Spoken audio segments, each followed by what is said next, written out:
Sign up to the SBR Network and use your free daily bet points to earn real-world prizes. Click on the page and start winning now.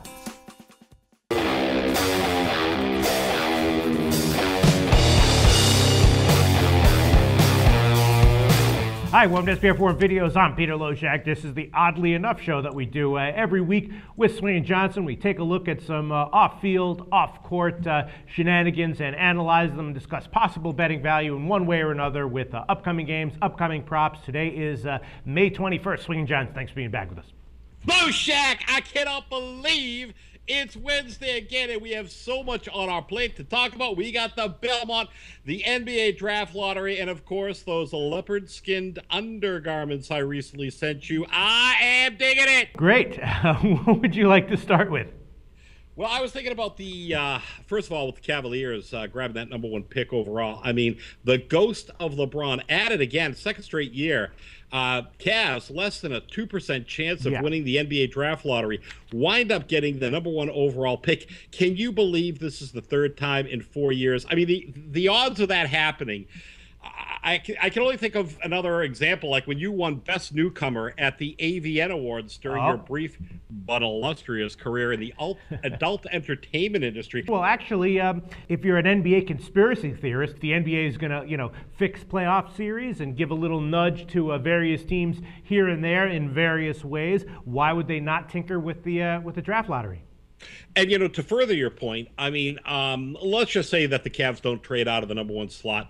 They take Andrew Wiggins, Jabari Parker, Joel Embiid, or anyone else they choose. I'm not really sure if that one player is going to affect their total. Right. But talking about conspiracy, man, if that's the first step, then the second hammer to drop would be the return of the king, LeBron freaking James. Can you imagine? Now, people are saying, no way, he's going to stay in Miami, or if he does decide to travel, he's going to go someplace else. Maybe he does his second contract with Cleveland just to end up his career.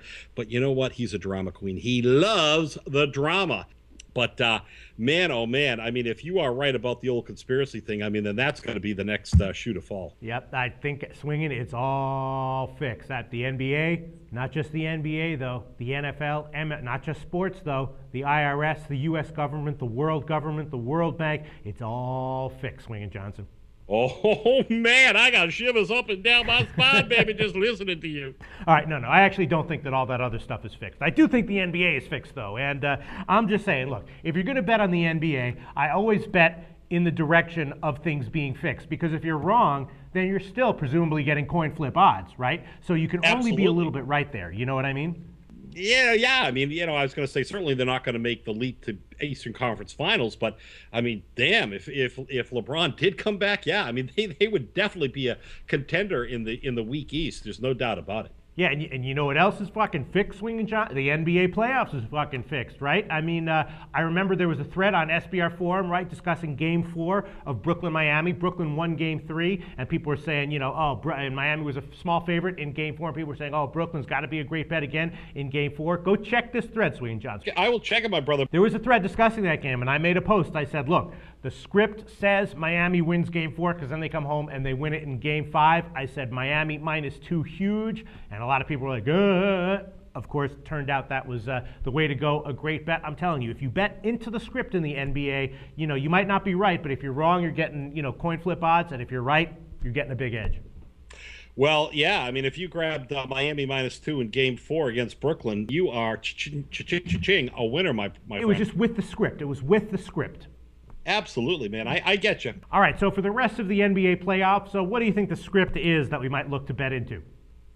Well, it's funny because you were mentioning the script, and I'm thinking to myself, man, Loshak, if you're talking about a script, I mean, how about Oklahoma City battling back and giving Kevin Durant finally the championship that he longs for? I mean, a couple of years ago, he was in the finals with LeBron and the Heat, and the Oklahoma City got buried 4-1. But how about if they dethrone the Miami Heat, and Kevin Durant, I think right now they're dealing him at about 9-1 to be the MVP finalist.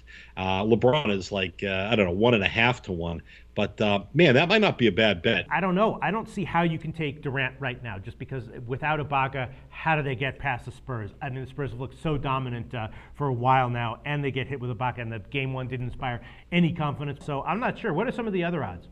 Well, I think you've got Tony Parker and Tim Duncan at about the same odds as Durant. So I mean that might be a consideration.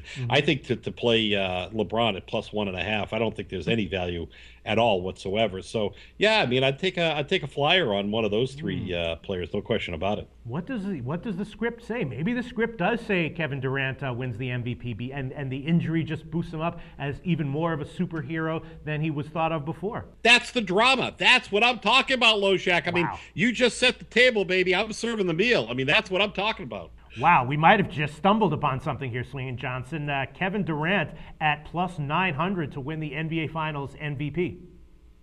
I'll tell you what, between the both of us, I think we have half a brain. Yeah, I didn't expect this coming. I thought this was just going to be Neither did I. I'm thrilled I think we actually got something here. All right, is that all we're going to discuss this week, Swingin Johnson? Well, I'll tell you what, there is a little race called the Belmont Stakes coming up. That's a tough one. I saw that the California Chrome might be scratched. Well, you know, that's the thing. I mean, the latest report that I read, apparently Belmont the officials have allowed him to wear nasal strips, which is exactly why I wear them when I go to bed, because I am a superior athlete, at least what I tell my wife.